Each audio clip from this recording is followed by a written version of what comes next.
What is often overlooked when considering a zombie apocalypse? 1. Lube. Seriously, if you are driving through a big crowd of zombies, you don't want some big truck wrapped in barbed wire and spikes. Zombies don't care, just gives them something to hang on to. Just get some bubble-shaped car like a VW Beetle or something. Lube up the whole thing with something slick. Then just drive through the zombie horde. They can't hang on to anything, nothing to grab, they just slide right off. That big barrel of lube in my house. I am saving it for zombies. 2. Gasoline eventually expires. That's why you need a diesel-powered vehicle. With some cooking oil and a few additives you can make fuel when necessary. 3. If you snore at night, you're not gonna make it too long. 4. People on remote islands who won't be affected by the outbreak, provided there's no traveling. 5. Do you wear contacts or glasses? When society collapses, you're likely pretty fucked in the long term. 6. Bicycles. People forget these things exist in every apocalypse. 7. The fact that as long as you can survive about 64 days, then it will be over. Flesh rots.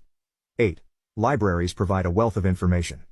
How to cultivate food, build shelters, give first aid, fix mechanical devices, provide entertainment, and so much more.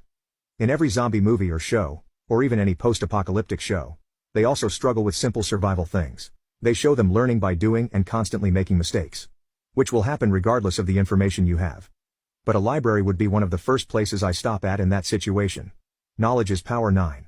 How like a third of people who manage to survive the zombie apocalypse will die because modern medicine is no longer around. You got diabetes? Dead. Major food allergy to a common food? Likely to die. Pretty much any chronic disease that limits movement? Dead.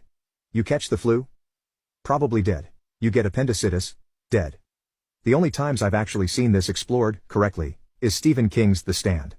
He devotes a few pages to how a good percentage of people who are immune to the Captain Trips virus end up dying because they're dependent on society for survival. The Walking Dead does touch on this too with the flu story arc in the prison, but it also ignores it completely with things like Carl's eye injury and Herschel's leg being chopped off and them being able to recover in a world that hasn't been producing new antibiotics for several years. 10. I think the most overlooked thing in any zombie apocalypse scenario is the fact that apparently most of humanity has forgotten how to make spears. You give someone a long stick and a knife and they're more likely to hit a zombie with a stick than get bit trying to stab it with a knife. 11. That you won't be the protagonist.